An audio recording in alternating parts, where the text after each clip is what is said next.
दोस्तों, जब श्री राम के द्वारा माता सीता का त्याग किया गया तो वे हमेशा के लिए वन में चली गई थी।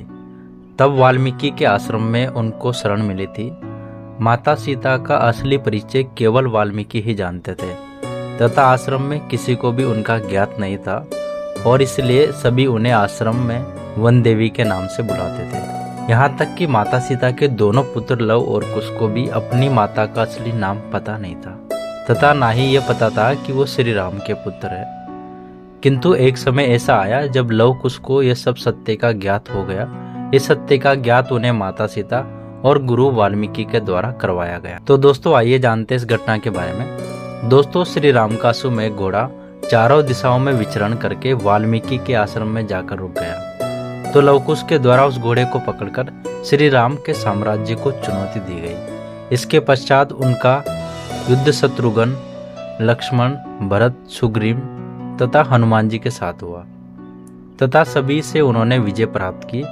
अंत में जब श्री राम जी युद्ध करने आए तो वहां वाल्मीकि जी ने स्वयं आकर उनका युद्ध होने से रोका तथा श्री राम को उनका घोड़ा वापस ले जाने दिया। इसके बाद लवकुश आश्रम में चले गए जहां उन्होंने अपने माता को विजय की पूरी बात बताई। माता सीता को जब ये पता चला कि उनके पुत्रों के द्वारा अयोध्या की सेना के साथ युद्ध किया गया तथा लक्ष्मण, हनुमान इत्यादि को मूर्छित किया गया तो यह सुनकर उनका हृदय ताड़ ताड़ हो उठा और माता सीता विलाप करने लगी तथा लवकुश पर क्रोधित हो गई। और उसी समय उन्होंने सबके सामने उजागर कर दिया कि लवकुश ने अपने पिता के ऊपर अस्त्र उठाया है तथा इसके लिए उन्हें प्रायश्चित करना चाहिए। यह सुनकर लवकुश अचंभे में पड़ गए तथा वाक खड़े रह गए। उसी समय गुरु वाल्मीकि भी वहां आ पहुंचे तथा सभी का संशय दूर किया तथा आश्रम में सभी ऋषि मुनियों को बताया गया कि आज दिन तक जिसे वो वन देवी के नाम से जानते थे वो कोई और नहीं बल्कि अयोध्या की महारानी तथा श्री राम की पत्नी माता सीता है तथा लवकुश श्री राम के पुत्र है। इस प्रकार लवकुश को अपने माता पिता का ज्ञान हुआ तथा उनकी आंखों से जो आज तक पर्दा था वो हट गया।